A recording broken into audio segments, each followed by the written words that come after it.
नमस्कार, आप देख रहे हैं न्यूज़ वन इंडिया। मैं हूं आपके साथ अनन्या बेदी। दिल्ली में सीएम केजरीवाल विधानसभा परिषद, स्वतंत्रता सेनानियों और शहीदों को पुष्पांजलि अर्पित की। दिल्ली के सीएम अरविंद केजरीवाल ने शहीद भगत सिंह, राजगुरु और सुखदेव को पुष्पांजलि अर्पित की।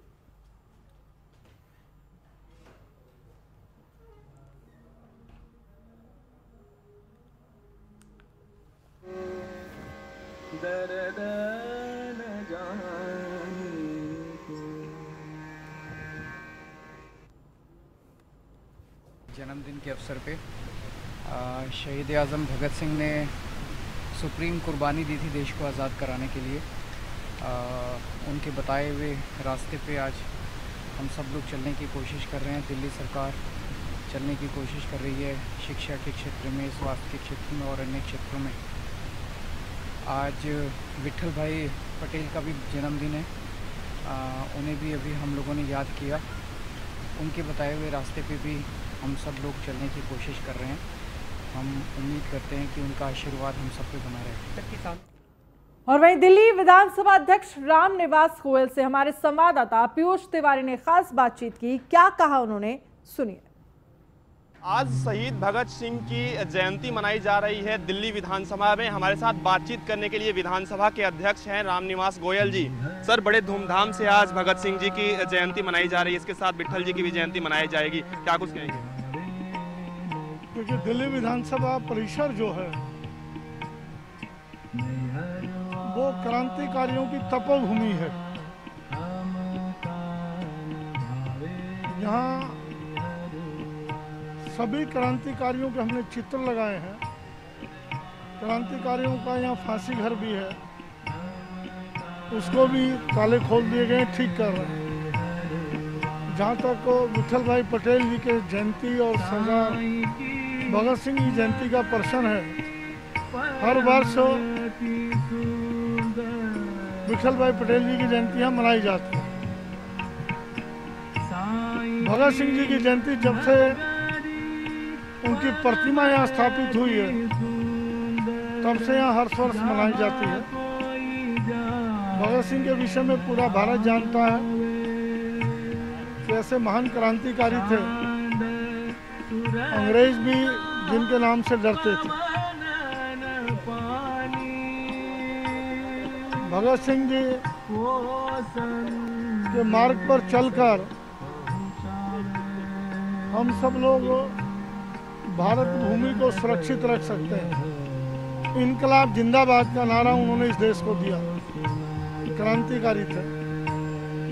विट्ठल भाई पटेल सरदार वल्लभ भाई पटेल के बड़े भाई। आज़ादी की लड़ाई में उनका बड़ा योगदान रहा। लेकिन सबसे बड़ी बात जो लगती है वो अंग्रेजों के समय में भारत की पहली सेंट्रल लेजिस्लेटिव असेंबली के अध्यक्ष चुने गए। गुलाम भारत के अंग्रेजों की मेजोरिटी होने के बावजूद भी वो अपने आप में बड़ी बात है। उनका चित्र सभागार में भी लगा है और प्रांगण में भी उनका पूरा एक बड़ा आदम का स्टैचू लगा है। जी बिल्कुल। तो ये थे हमारे साथ रामनिवास गोयल जी, जिनका साफ तौर पे कहना है कि भगत सिंह जी हो या विट्ठल जी हो, उनका धूमधाम से यहाँ पे जयंती मनाया जा रहा है। वीडियो जर्नलिस्ट गौरव माथुर के साथ पीयूष तिवारी, नई दिल्ली। और वहीं 3 कृषि कानूनों के खिलाफ चल रहे आंदोलन के बीच किसानों ने आज भारत बंद बुलाया है। बंद का असर मिला जुला देखने को मिल रहा है। कई नेशनल और स्टेट हाईवे ब्लॉक कर दिए गए हैं, कई रूट डाइवर्ट करने पड़े हैं। हम आपको हरियाणा के कुछ जिलों की तस्वीर दिखा रहे हैं जहां पर किसानों के धरना जारी है। रोहतक में सभी नेशनल और स्टेट हाईवे रेल मार्ग पर किसानों ने जाम लगाया है और वहीं गुरुग्राम में भी बंद का असर देखने को मिला है।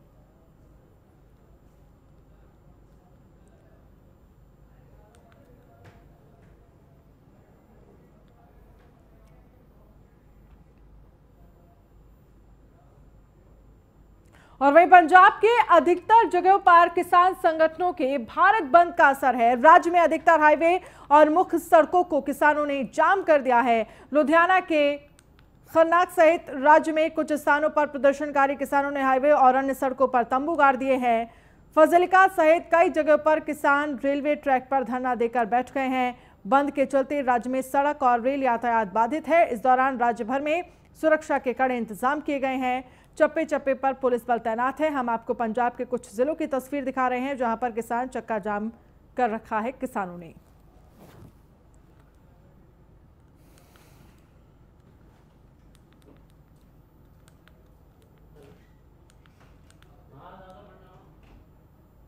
और वहीं सीएम शिवराज सिंह चौहान ने खरगोन जिले के झिरनिया में विद्युत उपकेंद्रों का भूमि पूजन, लोकार्पण और संबल अनुग्रह राशि का वितरण किया।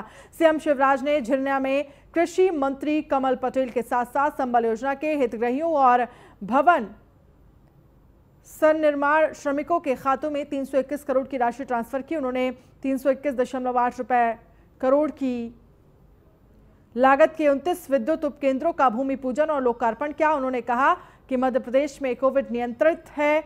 अब प्रदेश में प्रतिदिन 6 से 8 केस आ रहे हैं, लेकिन हमें अभी भी सावधान रहना है। टीकाकरण करवाकर अपनी और अपनों की जिंदगी सुरक्षित कर लेना है।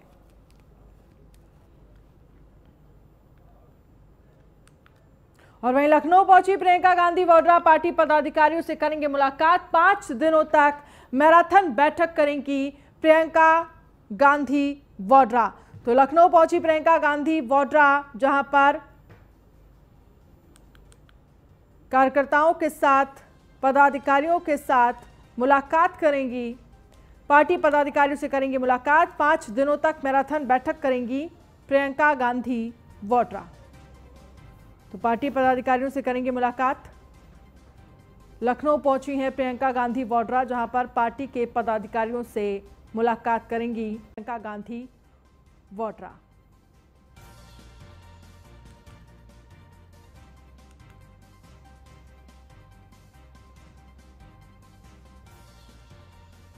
तो प्रियंका गांधी वाड्रा पार्टी पदाधिकारियों से करेंगे मुलाकात। 5 दिनों तक मैराथन बैठक करेंगी प्रियंका गांधी वाड्रा। तो बेहद खास है प्रियंका का ये दौरा। नगमा शेख इस खबर पर ज्यादा जानकारी के लिए हमारे साथ लाइव जुड़ गई हैं। नगमा, जानकारी क्या कुछ मिल रही है? प्रियंका गांधी लखनऊ पहुंची हैं जहां पर वो पार्टी पदाधिकारियों से मुलाकात करेंगी। अगर हम 5 दिन की बात करें तो मैराथन बैठ के प्रियंका करने वाली हैं। बेहद खास माना जा रहा है ये दौरा। आपके पास फिलहाल क्या कुछ अपडेट है? बिल्कुल, आपको बता दें कि प्रियंका गांधी एयरपोर्ट से शीला कौल के आवास पर पहुंच गई हैं। शीला कौल के आवास में वो अंदर हैं। बताया जा रहा है कि आज वो यहां पर रेस्ट करेंगी। इसके बाद कल से वो बैठकों का सिलसिला जारी करेंगी, क्योंकि 7 दिन का उनका ये दौरा, 5 दिन का दौरा बताया जा रहा है और ये दौरा बढ़ भी सकता है, 7 दिन का भी हो सकता है। माना जा रहा है कि उत्तर प्रदेश में जिस तरह 2022 के चुनाव हैं उनकी तैयारियों को लेकर प्रियंका गांधी लगातार उत्तर प्रदेश में रहना चाह रही हूँ और इस महीने में दूसरी बार है जब वो दौरा कर रही हैं और यहाँ पर जो पदाधिकारी हैं उनसे मुलाकात करेंगे। जो घोषणा पत्र समिति के लोग हैं उनसे मुलाकात करेंगी और इसके साथ ही चुनाव समिति के जो पदाधिकारी हैं उनसे मुलाकात करेंगे, साथ ही चुनावी रणनीतियों को तय करेंगी। तो इस बार का जो प्रियंका गांधी का दौरा है वो काफ़ी महत्वपूर्ण माना जा रहा है। इसके साथ ही बता दें कि उत्तर प्रदेश में जिस तरह चुनाव की तैयारियाँ चल रही हैं, प्रियंका गांधी लखनऊ आ चुके हैं। इस वक्त हमारे साथ प्रदेश अध्यक्ष अजय कुमार लल्लू मौजूद हैं। क्या कहेंगे सर, इस बार का जो चुनावी दौरा है उस पर क्या खास है? चुनावी दौरा वो करते हैं जो समय समय पर आते हैं। जब आदरणीय प्रियंका गांधी जी रोज उत्तर प्रदेश में जनता के बुनियादी सवालों को लेकर सड़कों पर संघर्ष कर रही हैं, लोगों के भरोसे में, विश्वास में है, तो ये कहना गलत होगा कि वो दौरे पर आएंगे। इस बार की क्या रणनीति है? कितने दिन का उनका यहाँ पर ठहरना होगा? क्या क्या कार्यक्रम होंगे? ये फिर सवाल आपने गलत किया। वो रोज है उत्तर प्रदेश में, लोगों की भावनाओं में, भरोसे में, विश्वास में, और रोज जनता की लड़ाई लड़ रही हैं। महिला सुरक्षा की लड़ाई लड़ रही हैं, रोजगार की लड़ाई लड़ रही हैं, किसानों की लड़ाई लड़ रही हैं। किन लोगों के साथ बैठक करेंगे इस बार? देखिए, वो स्ट्रेटजी प्लानिंग कमेटी जो उनकी है उसके साथ बैठक करेंगी। जो कांग्रेस प्रतिज्ञा यात्रा निकलनी है उसको लेकर, कांग्रेस प्रतिज्ञा महारैली का जो आयोजन है, और बूथ और ग्राम सभा की इकाइयों के गठन की जो प्रक्रिया पूरी हुई है उसका प्रशिक्षण शिविर का आयोजन होना है, उसी के बारे में बैठक करेंगे। शुक्रिया।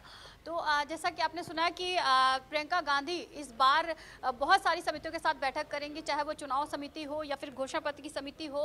तो तमाम तैयारियां हैं इस बार जो प्रियंका गांधी 5 दिन में वो तय करेंगी। इसके अलावा भी जिस तरह प्रतिज्ञा यात्रा की बात की जा रही, प्रतिज्ञा यात्रा नवरात्र में जो कांग्रेस निकालने वाली है जिसमें प्रियंका गांधी भी मौजूद रहेंगी, तो प्रतिज्ञा यात्रा में भी शामिल होंगी। उन सारी चीज़ों को लेकर इस बार की बैठक होगी। तमाम मुद्दे जो हैं उनको लेकर, जो तमाम चुनावी तैयारियां हैं उनको लेकर प्रियंका गांधी एक बार फिर उत्तर प्रदेश के दौरे पर आई हैं। जी चलिए, बहुत बहुत शुक्रिया तमाम जानकारी के लिए नगमा शेख। तो जिस तरह से देखा जाए, अब प्रयागराज से खबर है जहां पर सीबीआई को मिली कोर्ट से आनंद गिरी की रिमांड। आध्या तिवारी, संदीप तिवारी को भी मिली है रिमांड। 7 दिन तक सीबीआई करेगी आरोपियों से पूछताछ। रिमांड लेने और वापस ले जाने से पहले होगा मेडिकल। तीनों आरोपियों ने कोर्ट से 2-3 दिन की रिमांड कही थी। 28 सितंबर सुबह 9 बजे से 4 अक्टूबर शाम 5 बजे तक।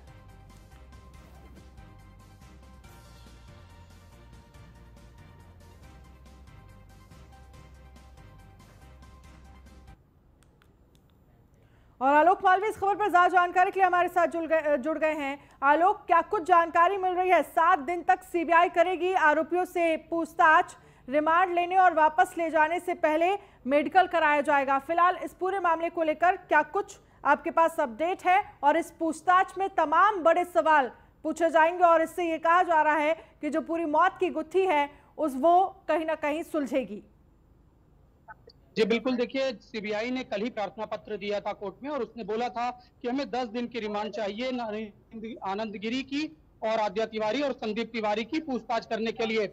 लेकिन जो अधिवक्ता हैं आनंद गिरी के, विजय द्विवेदी, उनका कहना था कि यहाँ पे जुडिक्शन नहीं पड़ता है सीबीआई का, इसलिए उन्हें सीबीआई रिमांड नहीं दी जा सकती। तो इसका रास्ता निकालते हुए कोर्ट ने उन्हें पुलिस कस्टडी में रखते हुए सीबीआई से पूछताछ की अनुमति दी है। इसको लेकर अभी सुरक्षा के चाक चौबंद व्यवस्थाएं की गई है। यही नहीं, सबसे पहले उनको निकाला जाएगा नैनी सेंट्रल जेल से और उसके बाद निकाले जाने के बाद उनका मेडिकल कराया जाएगा। मेडिकल कराए जाने के बाद कल सुबह उनको पुलिस कस्टडी में सीबीआई को सौंपा जाएगा और उसके बाद उनसे लगातार पूछताछ चलेगी। सीबीआई उनसे तरह तरह के सवाल पूछ सकती है और इस मामले से जुड़ी हुई पूरी जानकारी को भी प्राप्त कर सकती है। चूंकि नरेंद्र गिरी से आनंद गिरी का विवाद चल रहा था, जिसके बाद में उनको लखनऊ में दोनों की मुलाकात करा के पैचअप कराया गया था, जिस वजह से ये देखा जा रहा है कि उनके पास अहम जानकारी उनकी मौत से जुड़ी हुई हो सकती है, जिसकी सीबीआई पूछताछ करेगी और कॉल डिटेल भी निकाली जाएगी। इससे पहले अभी 2 घंटे पहले कोर्ट ने बोला था कि सभी लोगों के जो मोबाइल्स हैं उनको सीज से निकालकर 2 लोगों की गवाही देते हुए उसको देखा जाए और मोबाइल से अहम जानकारियां जुटाई जाए। तो उसकी भी सुबह आदेश हुआ और उसके बाद अब इनके जुडिक्शन में आदेश दिया गया है कि सीबीआई को सौंपा जाए आनंद गिरी को और इसके साथ ही आध्या तिवारी और संदीप तिवारी को भी। ये अहम जानकारी निकलकर कोर्ट से सामने आई है, जिसके बाद से सुरक्षा व्यवस्था चाक चौबंद कर दी गई है। पुलिस तैयारी कर रही है कि जो नैनी सेंट्रल जेल है वहां पर पहुंचकर उनको निकाल कर लाने की व्यवस्थाएं शुरू कर दी गई है। जी बिल्कुल, लेकिन इन सब के बीच आलोक मालवीय अपने आप में बहुत खास है, क्योंकि तमाम ऐसे सवाल जिनके जवाब मिलने बाकी हैं और उसी जवाबों से कहीं ना कहीं महंत नरेंद्र गिरी की जो मौत की गुत्थी है वो सुलझेगी, वो सवाल किए जाएंगे। और पहले से अगर हम बात करें, जो संत समाज है वो सीबीआई की मांग कर रहा था, सीबीआई की मांग और अब पूछताछ, क्योंकि लगातार ये कहा जा रहा था कि ये बड़ी पूछताछ से ही तमाम सवालों के जवाब मिलेंगे। जी बिल्कुल, सीबीआई ने अपनी जो जांच है वो काफी तेज कर रखी है। कल उसने बड़े बड़े बटकरे मंगाए थे, उन बटकरों को एक पूरी बैग में रखकर उसको पंखे से टांगा था, पंखे से टांगकर रिक्रिएशन किया था कि किस तरह से महंत पंखे से लटके थे और उन्होंने किस तरह से सुसाइड किया था। तो उसको रिक्रिएट उसी कमरे में किया था और उसके बाद शाम को उन्होंने अपनी कस्टडी में लेने के लिए कोर्ट में अपील की थी, प्रे की थी। तो कोर्ट ने आज का समय दिया था, सुबह 10:30 बजे तक सुनवाई शुरू हुई थी और अब जाके यह निर्णय निकल कर आया है कि सीबीआई की कस्टडी में इन तीनों को दिया जाए, जिससे पूछताछ कर अहम सबूत मिलेंगे। सबूत मिलने के साथ ही अब कड़ी दर कड़ी जोड़ी जाएगी, जिससे महंत की मौत का सच सामने आएगा। इस संत का अंत किस तरह से हुआ था उस पूरे प्रकरण को सीबीआई खंगालेगी और जल्द से जल्द इस पर फैसला आने की उम्मीद है। जी चलिए, बहुत बहुत शुक्रिया इस तमाम जानकारी के लिए आलोक मालवी। बड़ी खबर आपको लखनऊ से दिखा रहे हैं, जहां सीएम योगी से मिले हैं सांसद संगम लाल गुप्ता। मुख्यमंत्री आवास पहुंचकर सीएम योगी से मुलाकात की है। मुख्यमंत्री ने आदेश दिया है जो दोषी हो तत्काल कार्रवाई हो। सीएम से मिलने के बाद बोले बीजेपी सांसद संगम लाल गुप्ता, 10 लोगों की गिरफ्तारी हुई है, प्रमोद तिवारी की गिरफ्तारी होगी। 25 सितंबर को कांग्रेस कार्यकर्ताओं के साथ हुई थी झड़प। प्रमोद तिवारी की गिरफ्तारी की मांग को लेकर धरने पर बैठे थे सांसद। प्रमोद तिवारी की गिरफ्तारी की मांग को लेकर सांसद धरने पर बैठे थे। 25 सितंबर को कांग्रेस कार्यकर्ताओं के साथ झड़प हुई थी।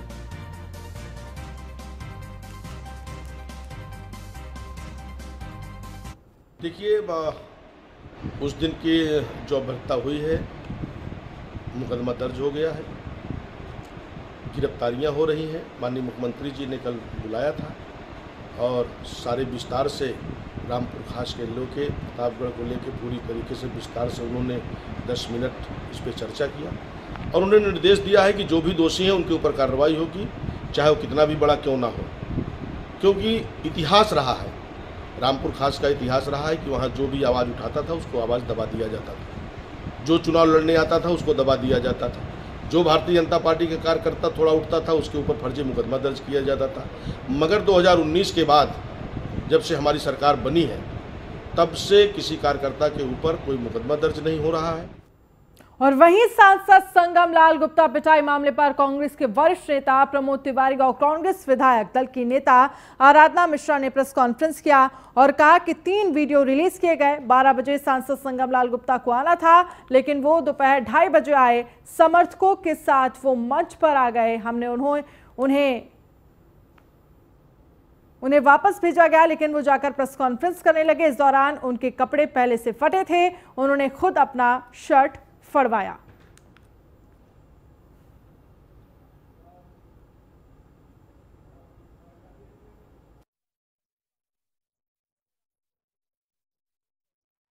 तब तक के सारे वीडियो हमने दिखा दिए।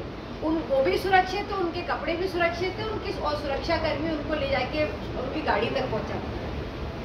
अब उसके बाद जो उन्होंने आरोप लगाया कि उनके साथ मारपीट हुई, ये कब हुई, कहाँ हुई, इसका जवाब तो वही दे सकते। पर जो भी हुआ बहुत दुखद है। हमें इस बात का खेद है कि रामपुर के सामने आज आप सबको आभार है आपका, आमंत्रित करने का उद्देश्य ही था कि हमें अपनी बात जो थी ईमानदारी से हमें कहना था, हमने कह दी। तब तक के साथ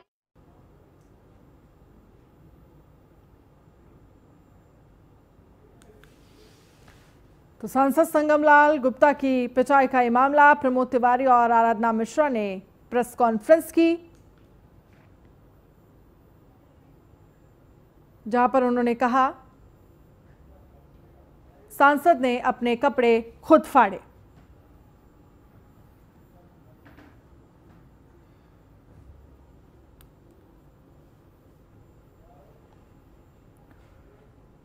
खबर एटा से, जहां पर भारत बंद को भाकियू भानु का समर्थन नहीं। भाकियू भानु अध्यक्ष भानु प्रताप सिंह का बयान, देश का किसान भारत बंद का नहीं करे कोई समर्थन। देश के सभी किसान आज भारत बंद का करें विरोध।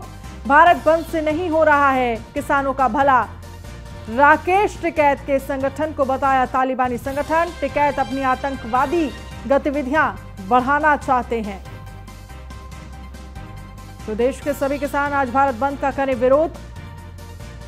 भारत बंद से नहीं हो रहा है किसानों का भला।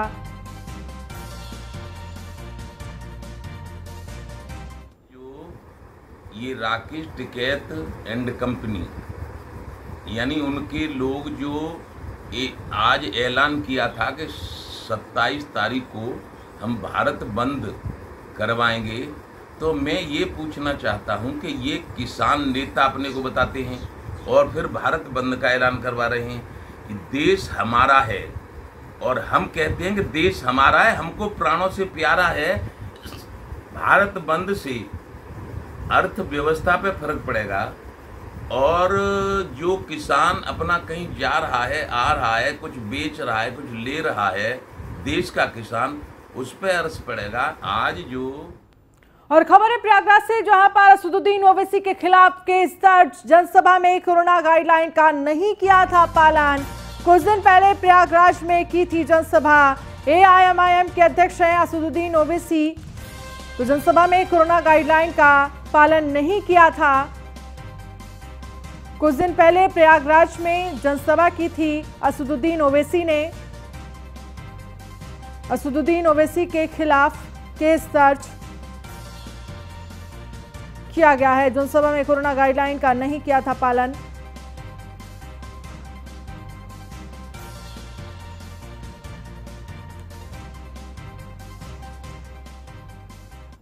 और गाजियाबाद में रोटरी क्लब ऑफ गाजियाबाद विरासत की तरफ से सरकारी स्कूल में बच्चों को stationery, food items, black board बांटे गए। रोटरी क्लब गाजियाबाद विरासत की प्रेसिडेंट उर्मिला जैन ने बताया कि उन्होंने स्कूल में एजुकेशन से संबंधित वोकेशनल क्लासेस स्टार्ट किया। इस मौके पर district governor Ashok Agrawal ji, district कोषाध्यक्ष Surendra Sharma ji, SR Ravindra Singh, president Rotary club of Ghaziabad heritage Dinesh Garg, Priya Khandelwal मौजूद रहे। वहीं सेक्रेटरी पूनम, कोषाध्यक्ष नंदिनी जिंदल, आकांक्षा गोयल, अर्चना महाजन, अनामिका शर्मा समेत सभी सदस्य मौजूद रहे। रोटरी क्लब ऑफ विरासत की तरफ से पब्लिक इमेज का प्रोजेक्ट भी किया गया।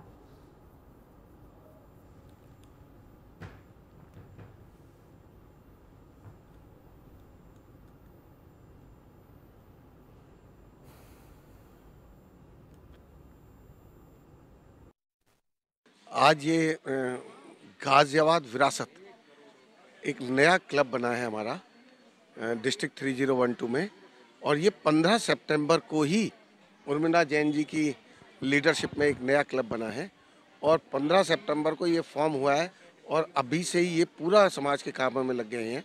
यहाँ आज ये गांधीनगर में कंपोजिट स्कूल है गवर्नमेंट का, ये 8th तक का है और इसमें इनको सारा इन्होंने देखा है कि इसमें काम क्या क्या करना है। आज ये स्टेशनरी डिस्ट्रीब्यूशन के लिए इन्होंने जो प्रोवाइड कराई थी लिस्ट इस स्कूल ने कि हमारे को डस्टर चाहिए, हमारे को ब्लैक बोर्ड चाहिए, हमारे को ये स्टेशनरी वगैरह चाहिए, आज ये सब इसको दे रहे हैं। और साथ साथ बहुत अच्छा प्रयास है इनका, मैं तो ये कहूँगा उर्मिला जी इस जोश को बनाए रखना। और इन्होंने क्या काम किया है कि ये वॉलेंटरीली इनको इंग्लिश की और वो टीचिंग देंगे, इस टीचिंग की टीचिंग देंगे बच्चों को। और इसके साथ साथ ये जो बड़े बच्चे हैं उनको सेल्फ डिफेंस के बारे में सिखाएंगे। यहाँ पे जो है एक तो देखो इंफ्रास्ट्रक्चर यहाँ पे बिल्कुल नहीं है। कहने को गवर्नमेंट स्कूल है लेकिन गवर्नमेंट का बिल्कुल ध्यान नहीं है। सब अपना कांग्रेस बीजेपी में लगे हुए हैं, उनको काम कुछ नहीं करना है। ना बच्चों के लिए टीचर्स हैं यहाँ पे, एनटीटी के टीचर्स आते हैं, बीएड वाले आते हैं, वो सिर्फ ट्रेनिंग के लिए आते हैं जो 1 मंथ के लिए आते हैं। ना बच्चों को कुछ भी स्कूल ड्रेस प्रॉपर तरीके से प्रोवाइड करें। स्कूल ड्रेस बाकी चीज़ें छोड़ो, बेसिक नीड जो बच्चों की है, पानी की है, सैनिटेशन की है, स्ट्रक्चर की है, लाइट की है, कुछ भी यहाँ नहीं प्रोवाइड किया गया है। तो हम लोग तो अपनी तरफ से एक छोटी सी कोशिश कर रहे हैं कि जो बच्चों को आगे हम लोग कुछ मतलब हम ये नहीं कहते बहुत बड़े लेवल पे करेंगे, पर हाँ आज का जो स्कूल है वो आप देखना और 1 साल बाद जो होगा वो देखना आपको खुद डिफरेंस नज़र आएगा। और ये हमारी टीम है बेसिकली, जो ये है ये हमारी नंदिनी जी का था पूरा की पूरा आइडिया। इन्होंने ही मुझे विजिट कराया था जी, तो एजुकेशन स्टार्ट भी इन्होंने ही करवाई है। यहाँ की वॉल्स के रिगार्डिंग मुझे आकांक्षा गोयल हैं, ये इन्होंने मुझे आइडिया दिया है कि भाई यहाँ पे हम लोग कैसे कैसे कॉम्पिटिशन्स के थ्रू इसको और अच्छा बना सकते हैं। आज ये गाजियाबाद विरासत एक जैसा मैं उर्मिला जी को देख रहा हूँ कि ये सेल्फ मोटिवेट ज़्यादा हैं, मुझे बहुत कम इनको बताना पड़ रहा है और बस इशारे से ही ये काम कर रहे हैं। और पहला प्रोजेक्ट इन्होंने हंगर का किया था जो वहाँ पे कविनगर सी ब्लॉक में किया था, और दूसरा प्रोजेक्ट आज कर रहे हैं और स्टेशनरी बांट रहे हैं। और जो भी रिक्वायरमेंट आगे होती रहेंगी ये काफ़ी प्रोजेक्ट करते रहेंगे। बैड टच है, गुड टच है। बुलेटिन में फिलहाल इतना ही। आप बने रहिए न्यूज़ 1 इंडिया के साथ। नमस्कार।